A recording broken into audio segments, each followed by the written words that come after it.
മുന്നേ തന്നെ ഞാൻ കൊഴുക്കട്ട ഉണ്ടാക്കിയ സമയത്ത് എങ്ങനെയാണ് നിങ്ങൾ കൊയിലാണ്ടിക്കാരെ കൊഴുക്കട്ട എന്നും അതിൻ്റെ റെസിപ്പി ഒന്ന് പറയാൻ വേണ്ടി പറഞ്ഞിട്ടുണ്ടായിരുന്നു കേട്ടോ. ഇതാ ഇങ്ങനെയാണ് നമ്മളെ കൊഴുക്കട്ട. നല്ലോണം നല്ല അരിപ്പൊടിയിൽ, അതായത് പത്തിരിപ്പൊടിയിൽ, പുറത്തുനിന്ന് വാങ്ങിച്ച പത്തിരിപ്പൊടിയിൽ തിളച്ച വെള്ളത്തിൽ ഉപ്പിട്ടിട്ട് നന്നായിട്ട് കുഴച്ചെടുക്കുക കേട്ടോ. അപ്പോൾ ഇങ്ങനെ കുഴച്ചെടുത്ത കൊഴുക്കട്ടയല്ല അരിപ്പൊടി നന്നായിട്ട് ഉരുട്ടിയിട്ട് ഇഡ്ഡലി ചെമ്പിൻ്റെ തട്ടുണ്ടല്ലോ അതിൽ ആവിയിൽ വേവിക്കുക. നല്ലോണം ആവി കൊണ്ടോട്ടെ, കാരണം കുറച്ച് നല്ല കട്ടിയിലാണ് നമ്മളിത് ഉരുട്ടിയെടുക്കുന്നത്. അപ്പോൾ ഇത് നന്നായിട്ട് വെന്തതിന് ശേഷം നമ്മളിത് തണിഞ്ഞിട്ട് പുറത്തേക്ക് എടുത്തിട്ട് തണിഞ്ഞിട്ട് ചെറിയ കഷ്ണങ്ങളാക്കി മുറിച്ചെടുക്കണം. വളരെ ചെറിയ കഷ്ണങ്ങളാക്കണമെന്നില്ല, നമ്മൾ ഇഷ്ടത്തിന് നേരം മുറിക്കാം. പക്ഷേ എന്നാലും കുറച്ച് കുറച്ച് വലിപ്പത്തിൽ മുറിച്ചെടുക്കുന്നതായിരിക്കും നല്ലത് കേട്ടോ.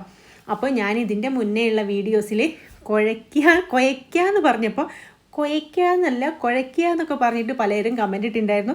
അതുകൊണ്ടാണ് ഞാനിപ്പോൾ അതേ ശൈലിയിൽ തന്നെ കുഴയ്ക്കുക എന്നൊക്കെ പറയുന്നത് കേട്ടോ. കുഴച്ചെടുക്കുക എന്നാണ് നമ്മളിവിടെയൊക്കെ പറയുക കേട്ടോ. അപ്പോൾ അതിന് ശേഷം ഇതാ ചമ്മന്തി അരയ്ക്കുന്നുണ്ട്. ചമ്മന്തിയിലൊന്നുമില്ല, ഉള്ളി, കറിവേപ്പില, ഉപ്പ്, അതേപോലെ എന്തെങ്കിലും അഡീഷണൽ വേണേൽ ചേർത്തോളി. നോർമൽ ചമ്മന്തി അരയ്ക്കുക.